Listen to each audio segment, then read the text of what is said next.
Good afternoon. I'm going to do a weekly recap of this past week's trades. I did finish the week 19 wins and 4 losses for a win rate of 82.61% for the week, so it was not too bad. I met my goal of 80% or more, which I like to strive every week. Three of the 4 losses were SPY, basically fake out, and I got caught in news, but we'll get to that when we get to that. So you can, if you're not in the room, you should be. The link is in the description of the video and the bio section of my Twitter and StockTwits channel, so you can go get the link there. Also, you can go to Twitter and you can see I post every day the stats, and I do that for a reason. I do that so people can see the timestamps of the plays that happen. That's why I like typing out on Discord, because it has timestamps, and when you do things on voice, which you could do, but there's no proof that you actually made the call at that specific time, so that's why I like typing out the alerts. One of the main reasons I do is because of that proof, because anyone can just say, oh, you didn't call that, and there's no way to prove it if they were on voice, but with timestamps there is proof. So with that said, Monday I had 3 plays. There were 3 winners, and the first play of the day was SPY 361 puts at 44 cents. I have SPY up, as you can see on the weekly. This is Friday on the hourly. No, where's Friday? Right here. Friday's right here. Now, every time it gets above this 364 level, it just rejects right here. Tried to get there, rejected here, and it's back up here on Friday. Then it rejected and it gapped down. As you can see, it started selling off on Sunday when futures were open. Now, SPY, it does trade 24 hours a day, 5 days a week. So when futures are open, SPY will be open too. So SPY was dumping in the middle of the night, and it started to recover Monday morning through the morning. So when it did get below, I was looking at it right here under the 362.50 area. So when it did break below that, that's what I was really looking for. But I've been getting faked out a lot, so I like to try to wait for it to make the first candle, which I time stamped it at 9:36, so I did not wait the first 10-15 minutes, but I just jumped right in it. So I grabbed it right here underneath this 36.50 area through the moving averages. So those 361 puts went at 44. I got about 44 cents, and then went to $2.25, $2.25, excuse me. If you held through the entire move. So I was basically thinking that because it dropped and it recovered, it basically was retesting this area where it had support. So when it breaks support, it likes to come back and test it as resistance, which it did. So that's why I was looking for it under here, and that was a good move. Now I also had BA. Now I don't like usually trading BA on Mondays because of they're pricey. Let's see, where are you? Right here. Now BA, now this is what I was talking about, the fake outs. This is what it's been happening. Like normally, because I was a SPY, I didn't actually take this, but normally I would look at this. Okay, look how flat it was Friday, and then it just bounced around a little bit. So I would have been looking short right here, but I didn't grab it right there though. But I would, like, if I was normally playing, I would have been like, okay, 215 area, I would grab puts. And because I was in SPY and I wasn't looking at this, I probably would have got in right here and got stopped out. This is a perfect example of how it's been the last few weeks. You get this morning fake out where it acts weak, then it just pops. But it did correct itself and drop. So and I did recognize that because I did get the BA 200 puts at 66 cents at 10.04, which 10.04 is right here. Yeah, there was some news, I think, and I chased this. I remember saying in the room, I'm chasing, and it wasn't a good idea. But yeah, I chased it, and actually, I think after it made this candle, when it started to come back up, I think I grabbed it right in here. So they went from 66 cents to $1.63 right here.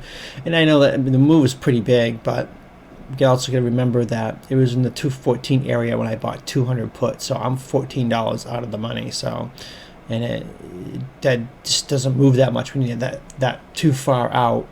So that is why I'm very cautious about not trading BA in certain stocks on Mondays, because you have to get too far out of the money. I usually have like a little schedule that, like on Mondays, I'll trade stocks that are like SPY, SPX, and Facebook and Apple and Baba, stuff that's, you know, not too expensive on Mondays. And I'd stay away from stocks like Tesla and Roku and stuff like that. But once in a while, I'll trade them, and BA is usually on one of those. So then the last trade I had was SPX, 3630 calls. Let me get, where is that? Right here now. Okay, yeah, I grabbed the calls at 12:18, which is right here. Now, as you can see, this is where we got this. This is a big sell-off. Then, as you can see, it's bottoming out right here. It has this big wick. I was looking at it right here, and I was like, okay, it's 11 o'clock. I don't know. Then it came back down, and it wicked again off this 3600 area. So you get two wicks right off from 3600 on SPX. So it caught my eye, and it was making a higher low. So I grabbed it right when it broke right in here. I got it at 12:18, so I got it in this candle right here.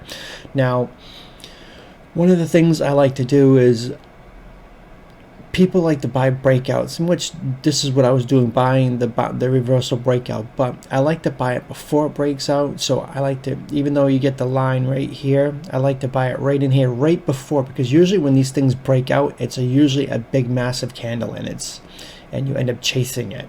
And so I like to buy it right before it breaks out, anticipation of it breaking out. So that way you can get a good size of the move. So that way you're not chasing it, because sometimes you get these big massive candles like right here. As you can see, this is a breakout right here, even though we bought it right here. But right here, when it goes sideways right in this little area, then right here it breaks out. Look at the size of this candle when it breaks out. It goes from 36.15 to 36.24. So that's almost a 10-point move on SPX in that one candle. So that's why I like it, buying anticipation of the breakout. So it definitely, that way you can get a big piece of the move when it does break out. And when you have a ticker like SPX, these little 10-point breakouts are easy 100-200% in a pop. So that's key to doing those. So then Tuesday I had let's see, 5 wins on 5 plays. Now I started out with SPY again. I like to trade SPY a lot, even though sometimes it burned me a couple times this week, but whatever, it is what it is. Right here, where is it? Right here. Now, this was Monday, and it's gapping up. So I grabbed 363 puts right underneath the 365.50 area right at open, and this was one of the fake outs where I got in and out really fast. I mean, just you know, from 36, let's say 362. So it opened up almost $3.50 for a gap up. So I was like, okay, we're at least gonna, you know, pull back a little bit to at least, I was thinking the 200 EMA even possibly filling the gap, but it didn't. So we got the 360 puts at 75 cents, and they went to 89 cents, and they quickly reversed. Then I ended up grabbing Apple calls on the first right there. I grabbed Apple calls at 10.44, right when it broke out over the pre-market high, right in here. So I grabbed it. I grabbed the 124 calls at 73 cents at 134. Now remember, SPY was, you know, did the same thing. It did a fake drop, then it popped. So, and when I saw that SPY gapped up so much and Apple did not, so Apple kind of stayed, you know, fairly close to yesterday, the previous day's high. So then when it broke over a pre-market high, which is right here, that's when I grabbed it. So I did grab the 124 calls at 73 cents, and they went to $1.34 if he held me through the entire move. So that was definitely a good play. Then I ended up grabbing SPY puts again. I grabbed them at, let's see, 10:13. So make sure I get the right day here. 10:13, which is right here. As you can see, we got the small little drop right there. Then it got rebound, and then it started to have this wick red candle right here on the 10 minutes. So when it wicked right into this 367, which was right, I was looking over here. If you look over here on the hourly, this is about the area where it wicked on the, what day was that? November 9th at 7 a.m. So I was looking at that, and when I saw that it was in that area, that it started to reject, so I grabbed the 364 puts at 70 cents, and they went from 70 cents to 93 cents. And obviously it holds the moving averages, and VWAP was right here, so I was using VWAP as the target. So then I ended up grabbing SPY puts again. I grabbed them at 11:29, which I believe is right here, because it was making a lower high and started to come down. It broke. I'll blow this up a little more so you can see it better. Now, this is where I grabbed it the first time at the 10:13 right here. Yeah, right in here. I actually grabbed it on this candle. Then which started to bounce up, then it rejected right here again, rejected this area where it broke down.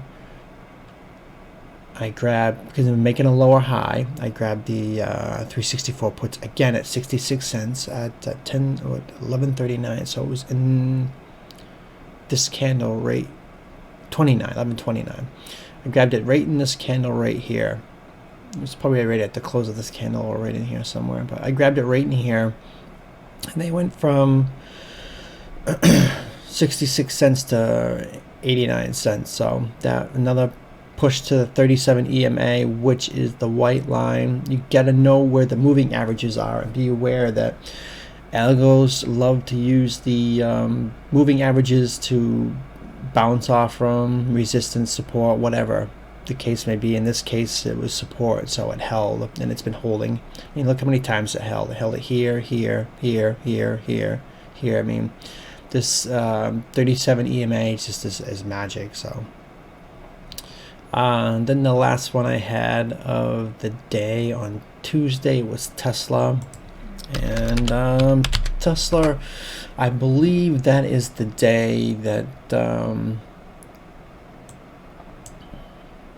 I think this is the day, I'm not 100% sure, but I believe this is the day that Elon Musk came out and said something about the prices being too high again, or not in those words, but he said something along the lines of that, and Tesla didn't like it. So I ended up grabbing 500 puts at 99 cents at, let's see, 12:32, which is right here. Right in this candle right here. I don't know why, I don't think I was even looking at that. And yeah, it was in this candle right in here where I grabbed it. Now I'll blow it up just a little more. I like showing the previous days. Let's see.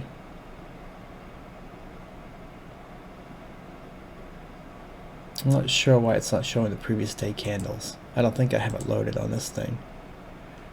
No, yeah, I do. Okay, no, for some reason it's not showing up.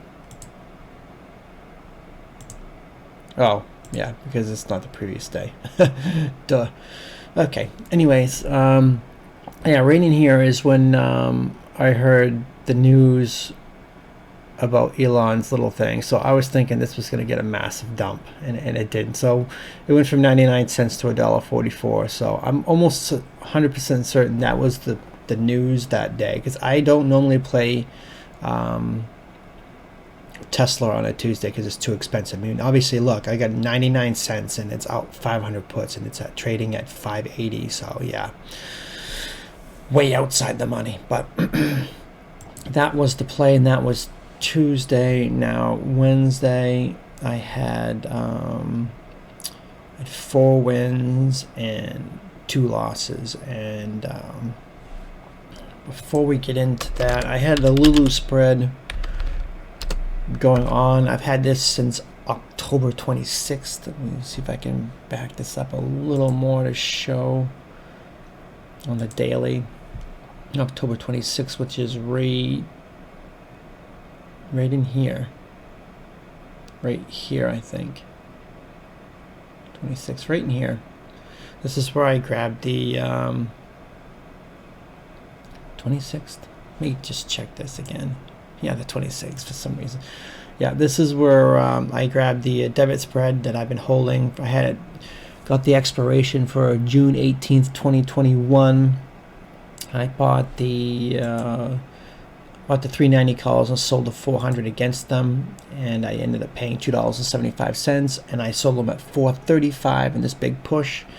And on Wednesday, and after I sold them, what day was Wednesday? I think this was Wednesday right here.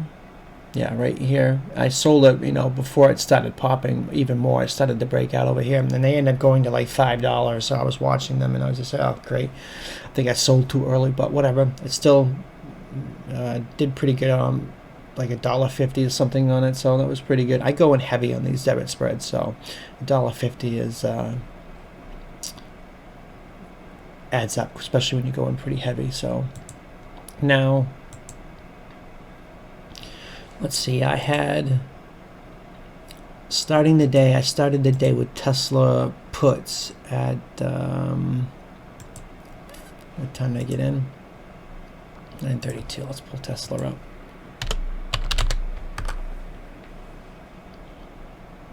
On the second.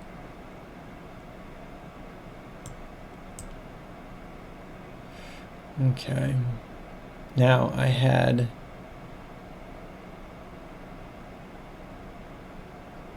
$4.75 puts at $1.11, and I got them right at open.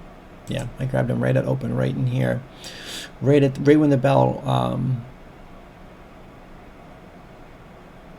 rang. I grabbed the 4.75 puts at $1.11, and they went to 203 in this little drop. Now, I think there was some kind of news or something that happened here. I don't remember 100%, but it was just being closed at 585, and it's down 30 points. So I was worried that it would rebound right when I grabbed it, but I got in and out fast enough. I was able to do pretty decent on it, but I should have looked.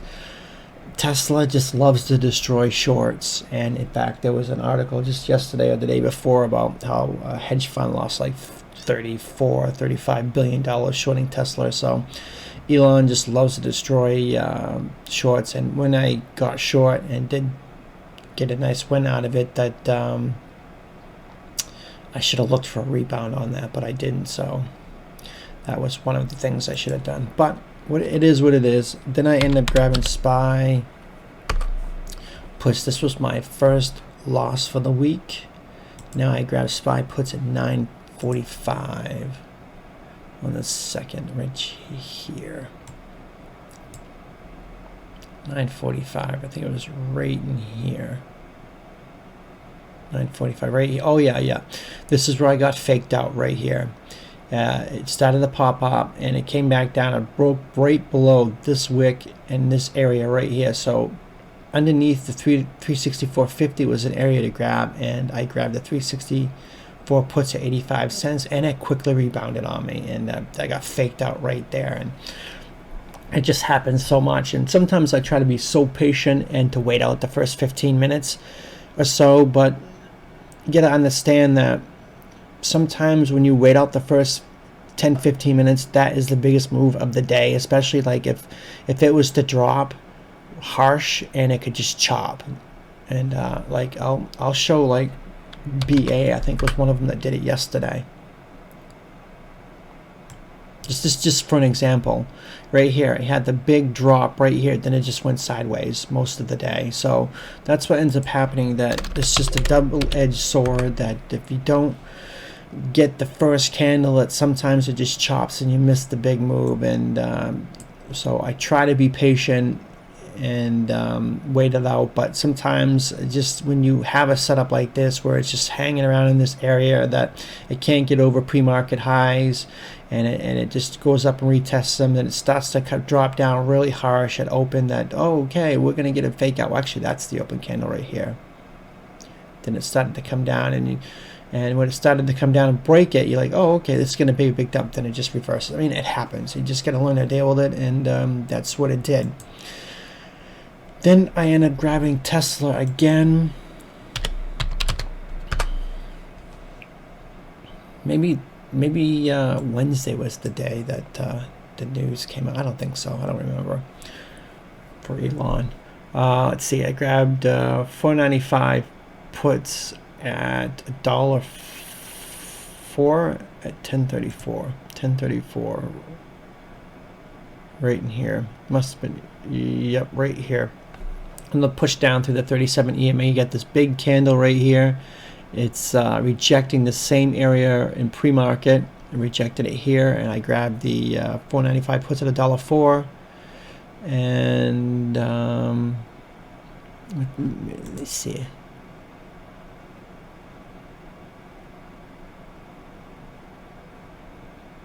$10.34. No, actually, I grabbed them down here, right in here. $10.34. But I was watching it right there, and but when it came through the moving averages, I grabbed it right in here, and I was expecting a big move, and it bounced, and I ended up like holding it, and actually I was red on it for a lot of it, and I ended up selling it for like, what did I sell it for? I think I sold it like $1.07 or something like that, very like 3 pennies, just barely getting out. But I remember that it didn't drop as much as I thought it would. It bounced off VWAP, so I chased it a little. I don't know what I was really thinking at that time. So I think that I was just thinking, okay, because it came up here, retested this, that it was going to come back down, and I waited for it a little more, and I chased it, and it didn't really work out as much as I was hoping it would. But I was hoping it would come back to retest lower day, but it didn't. So I ended up grabbing it again at 11.08, which is right down here. 11.08, right in here. I don't know why I bought it in here,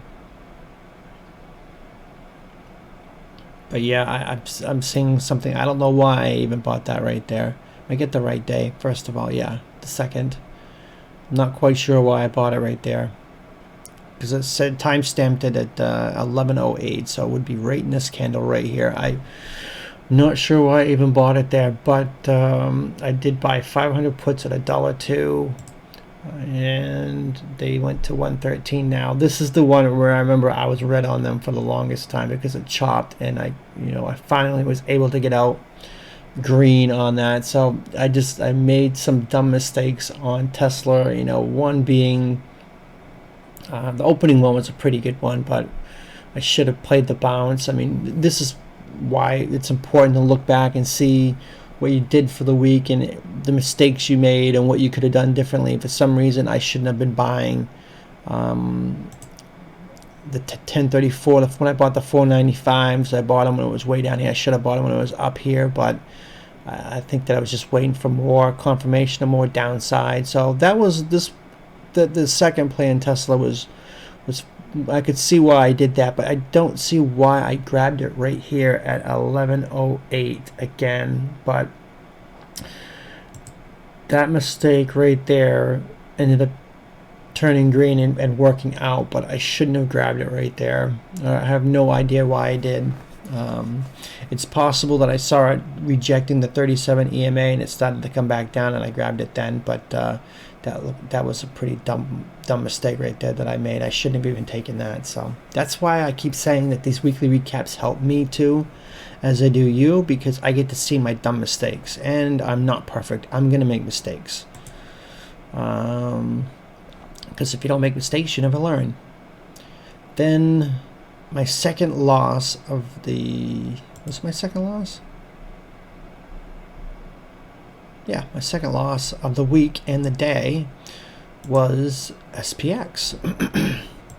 Now I grabbed SPX 36.45. Let's get the second up here.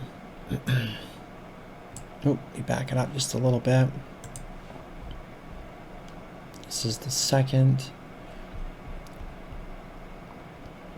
Okay, that's the first second. Now I grabbed 36.45 puts at 95 cents at a dollar. At a dollar. I grabbed them at 95 cents, but I grabbed them at 147, which is right here. Right in here is where I grabbed it. And I was hoping for a big move, and I didn't get it. And it bounced right off this orange line, which this orange line is the regression channel trend line, and it went against me. So I did grab it right there at 93 cents, at actually 95 cents. And I did sell some of it at $1.10 when it did come down here. I'd like to reduce risk into strength, and I did reduce some, but I didn't dump all my positions. So the remaining options I had ended up turning red, turning the position red, so it was a loss. But I was expecting when it got into this area that it was going to come back and retest lower day. Now I think, let's see, I'm going to bring it, I had to disconnect the thing. Now which day is the second? Where are you? The second, third. Now this is the, okay, let me just blow it up a little more. The second. Yeah, see right here, if you take, what time was that again? It was sorry, I'm spacing out. 147. Okay, 147 is right here. Now you gotta understand, when you're playing SPX, you have to chart SPY, because see this white dashed line, that's VWAP. VWAP does not show up on SPX because it's not a common stock. So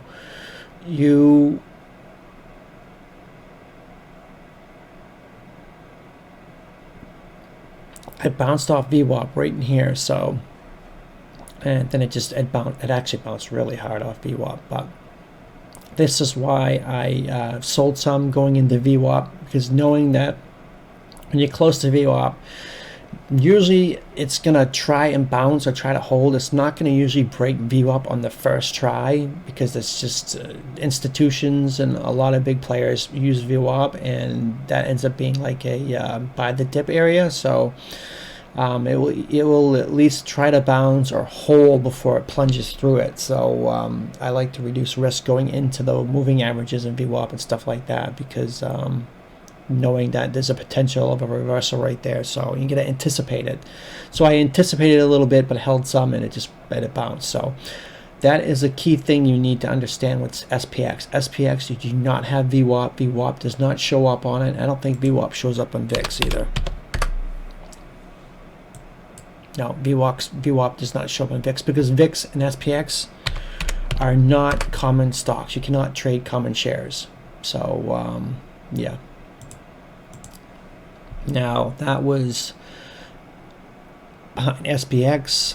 That was a second loss, and then I had let's see, on Thursday I had,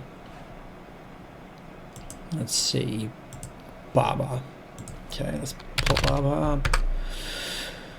up. Now I had BABA calls. Now I've been watching BABA on the hourly. Let's see, this is where I was watching it. As you can see right here, it's coming down, then it made a higher low right in here. So when it came up and opened right over this area, actually I was looking over 363, and because it gapped up over it, I was thinking, okay, this is going to be a good area, because you also get 364. You get some areas right in here, 365. That 365 was the key area it needed to break, so in order for it to take off. So I was using, you know, pre-market high, which was right there and basically right in here. So It dropped a little bit. Then once it got open and got over the 364.50-ish area, that I grabbed the 272.50 calls at 77 cents, and they went to $1.61. And I got them at 9.31 right at open, so that was a good opening play. Then I ended up grabbing Disney calls. I mean, Baba was just ready on the hourly to make that big move. So that was my number one priority on that day. So I always refer to the hourly. Now Disney, I grabbed Disney calls at 65 cents at 10.37. Right in here. Now, at Disney, I was a little more hesitant about because, had a resistance here, and this resistance ended up being support, and it popped up. This is Wednesday. Then it started getting choppy. As you can see, it's this orange line is holding really well. So, I should have that on the hourly. Make more sense. But yeah, right in here. So this is Wednesday. It held a support, then it just got choppy. So I was very hesitant about grabbing calls. But when it dipped down on Thursday and it chopped in this area, chopping right between the moving averages, the 20, the 37, and VWAP, that if it broke these little inside candles area right in here, the 133, the 153.50 area, that's where I was going to take the calls, and I took the 155 calls at 65 and then went to $1 right there. So I did have trouble getting over this 154 area. So yeah, as you can see, it's still struggling with the 154, 155 area right in here on Friday too. So it's got a little bit of an ascending wedge. So Disney could be a good play on next week. So I'm actually writing that down. I would have seen it eventually tomorrow when I do my scans, but write it down as I go. So that was Disney calls. Then I had SPY puts. Okay. Now I had SPY puts at 11.10, 11.39. Blow up this area. Now I had it at, now as you can look right here, you get resistance, and it's trying to hold its support and stuff like that. So you got to know where that stuff is. So then I grabbed it at 11.10, which is right in here. The push through VWAP, I grabbed it. I grabbed the 366 puts, 89 cents. That pushed through VWAP and held the EMAs, and they went from 89 cents to $1.06. So it was basically holding this resistance level, which has now become support. So you got to know this area, which was, as you could see on the hourly, right in here. I gotta blow it up more so I can see it. Right, is this the third? Yeah, right in here.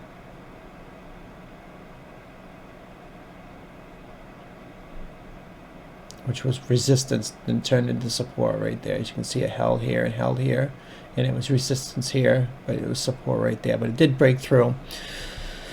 So I did grab the 366 puts again, but I grabbed them at 11.39, which should be right here. Now, as you can see, where I grabbed it before, it was wicking, it came down, it held, and it came back up, and it wicked again right on through this level of the 367.80-ish area. And it wicked there again. I grabbed them at 79 cents, a little cheaper, then went to $1.21 if you held the entire move. So, but it wicked here, and here, then it came back up, and it wicked again in the same area. So I like seeing these like wick candles in the same areas, and so it looked like a good short, and it held right down to the 200 EMA. So it likes to hold VWAP, hold these moving averages. You got to pay attention to these moving averages because they act like magnets. So that was the SPY puts. Then I had BABA calls. Now let's see. BABA, the same thing. You just blow up the day. Now I grabbed BABA 272.50 calls at 52 cents. I grabbed them at 324, 323, which is in this candle right here. Right here. Make sure I get the right day. Yeah, the 3rd. Yeah, I got the 272.50 calls. 323. Where is 323? Right here. Right in here. I grabbed it right here, right at the bounce of the 200 EMA. Now, as you can see, it has an ascending, you know, triangle going on for the most part. You can see the flat right there. It's like flat topping, but it's making higher lows. And BABA, like I said, I've just been watching this thing because it broke out over here and it pulled back, so it started to get over this area again. So I was thinking it was going to make a cup and handle. So my idea was, I had it originally for an overnighter. Now I just have to look at the yeah, I sold it at the end of the day. Now there's a reason why I sold it and I didn't hold overnight. I'll get to that in a second. Gotta blow up my thing again. Now when I grabbed the play, what I was thinking was, because it held up so well here and it's making higher lows, that it was going to break out. And on the hourly, you get like a cup and handle going here. You get like the cup here, and and right here I'm thinking, okay, it's gonna probably gap up on Friday and retest this 280 level to make a nice cup and handle for next week, or even possibly tomorrow. So that's what my theory was, or thesis was, I should say. But then something happened. So like I said, I grabbed it at 52 cents and I ended up selling it in I think let me see, let's look at the room. I sold it that before holding overnight. Sold it at 75 cents and 69. Now I sold it because of SPY was dumping. Now I'll bring up SPY on the side so you can see it side by side. Even though SPY was dumping and BABA was not. Now, this is where I was like, okay, I mean, BABA did dump a little bit, but you gotta look, BABA didn't dump until 1540. So down here is when BABA started dumping. So when this big red candle, this was a big massive candle. This is basically most of the day right here in this one candle. And I was like, okay, BABA's holding up as the market's selling off. And so I was up quite a bit. And I was worried, okay, we get this big, deep red candle and it start making, and the selling's like, I mean, really picking up. I mean, look at this is the most volume all day long. 3 million, almost 3 million in sell rate in that one candle. So that's the most volume in a day. And I was worried, okay, if SPY gaps down, even though BABA is not really following at this point, because I'm looking at it obviously in real time. I'm looking at this big red candle and BABA's holding up. So I was like, okay, it's holding up now, but if SPY gaps down overnight, and I'm also thinking that the put and call ratio is very, very low, actually at a 52 week low at this point, that is probably a good possibility that SPY could gap down, and even though BABA is holding, BABA will gap down with it. So I was like, okay, I'm up pretty decent. I'm gonna get out, and I got out. Then I ended up grabbing, let's see, LLY. I grabbed it at Thursday for an overnight swing at 3 p.m. Let's see, bring it up. I got it right in here.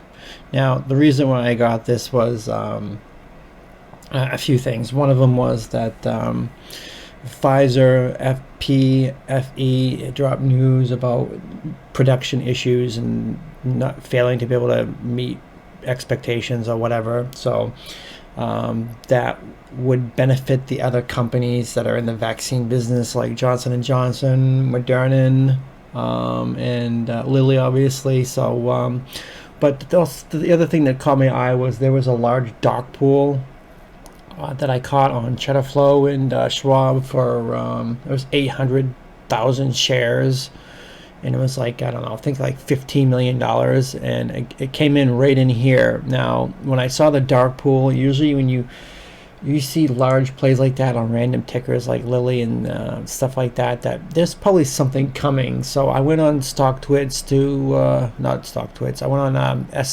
the SEC filings, and I saw insider buys. So okay, I get an insider buying. I think about like 4,600 shares or something like that. And so when insiders buy, and there's a huge dark pool, so I'm thinking news is coming. So the insiders know what's on the horizon more than anybody. So and with the dark pool and the Pfizer news, I was like, okay, I'm going to grab Lilly and I'm going to hold overnight. So that's exactly what I did. I grabbed the 145 calls. Let's see, I grabbed them at I think 70 cents. I have to actually look in the room to actually see that. I had the dark pool up. Let's see. Yeah, 145 at 70 cents. So, okay, I'm thinking, okay, between the Pfizer news, the dark pool, and the insider buying, I'm getting the 145 calls at right around $1.44.50. So I'm 50 cents at the money, going into the money at 70 cents. The smallest little pop is going to send these things, and I was looking at even the smallest gap up, it's going to send these things 100 plus. So didn't quite gap up. It didn't really do much of anything. I wasn't worried about SPY selling off right here on Thursday. Like, so I had BABA, obviously, and BABA I sold because I didn't want to be in two sets of calls in case the market did end up gapping down. I didn't want to be holding two overnight losers. I'd rather hold one than two. That's why I got out of BABA, and that's why I held Lilly. I was more comfortable holding Lilly because of the dark pools and the insider buying and Pfizer news. So I thought that was a high probability of being a big gap up or a big runner the next day. So, and that is exactly what happened. So they did go from 70 cents to $4.07 if you held through the entire move on that. So the Lilly was a monster play. It was a good play. It's quite possible that we wouldn't have had that big move. It could have happened on Monday, because usually what happens is we haven't been lately getting big moves on Fridays on expiration days. We've been getting them on Mondays and Tuesdays at the beginning of the week when option prices are very expensive. So this was a kind of a perfect storm, with the Pfizer news, the dark pools, and insider buying, and being on Friday expiration. So it was, like a perfect storm brewing, and it worked out really, really well. So Lilly was just a great play. I'm glad that worked out really well. So definitely keep an eye more of those random dark pools that come in, because they end up, hinting towards something coming. So follow the money, especially when it's on random tickers. So yeah, Lilly was a really good play. So I'm glad that worked out really well. And a lot of people did really well on that play too. So kudos for them. Then I had Facebook calls. Now Facebook I had right over here. I was thinking Facebook has been just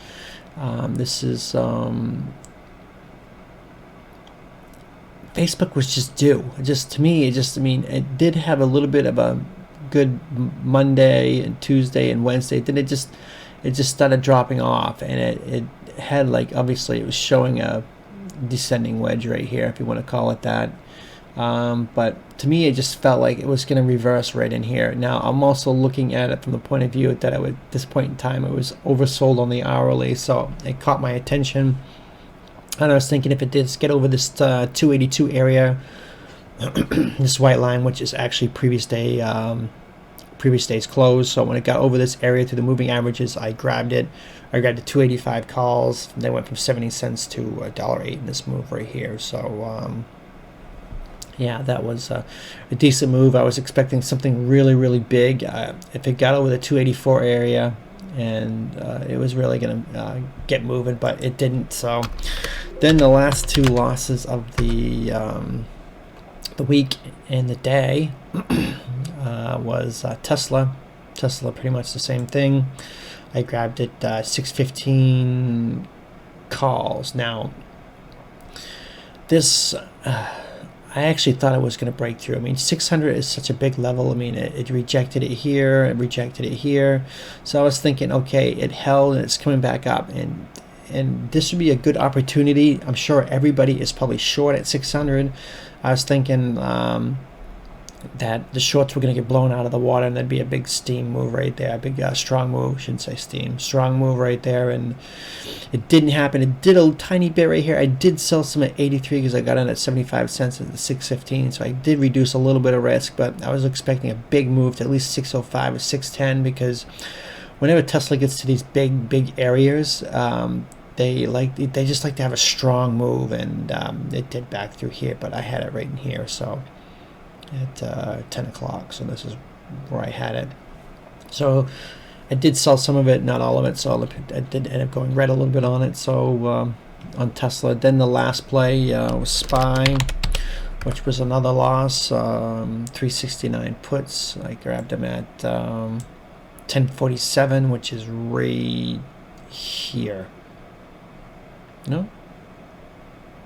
1040. 1047. So I grabbed it right in here, right there, I think, right in here somewhere. I grabbed it, and I grabbed the 369 puts at 75 cents, and they went. That was lost, but I did, as it dropped right here, I did sell some at 82 cents. I was really thinking that we're going to come back. VWAP was the target.